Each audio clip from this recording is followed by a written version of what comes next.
Oh, 80 knots. Yep. Alright, so shallow approach, same thing again. You start at the same spot that you start your normal and your steep approach. Does that make sense? It does. So, but instead of maintaining your altitude, you want to maintain your airspeed. Okay. And you want to lose your altitude. Okay. And we'll do the same thing. We'll do that one together. Okay.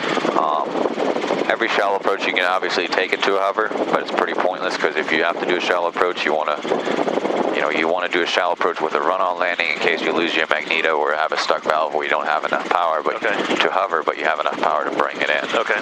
So run-on landing pretty much means that we're going to come in pretty shallow, and towards the end, we're just going to keep our eyes outside. We're going to let the helicopter settle at around 30 knots all the way down to the ground. Okay. And we're going to scrape on those skids.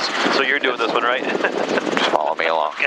It's going to sound pretty nasty on the skids. Okay. And as soon as the helicopter touches, remember you want to let the helicopter settle on its own. You don't want to force it to the ground. Right. As soon as it settles and touches down, it's going to drift either straight, left, or right. Okay. Okay. So you're going to try to not follow it into the direction like down the center line. You want to kind of follow it in the direction that it's going. Okay. Does that make sense? So if it's drifting off to the left, you want to follow it with your foot pedals, keeping your nose into the direction that it's traveling. Okay. Right pedal. That's very important because if you don't, then you're going to get into the danger of rolling it over. You know, let's say you're drifting down Cricket, that right skid might catch and roll you over. Okay. Any questions? Not right now.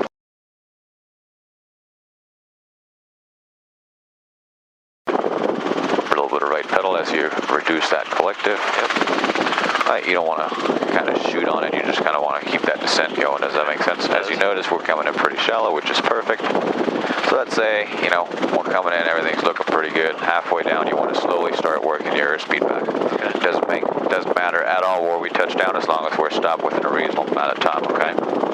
So you're just going to kind of keep losing that airspeed. You don't want to bring your nose up, but you want to kind of keep losing that airspeed. Does that make sense? Yep. So you're going to keep your eyes down the runway. We're still in trim, but we're going to straighten us out here in a second. Now, we're going to add a little bit of power, and we're just going to let the helicopter come down on its own, okay? We're going to keep that speed, lose a little bit more. Towards the end, it's very important to push forward just a little bit. That'll increase your sink, plus it's going to get you level. You're going to touch down and use the pedals to follow it in the direction that it's traveling. We'll have the collective all the way down. We'll keep the cyclic where it is, and we're just going to let it run out on its own. Okay. That was cool.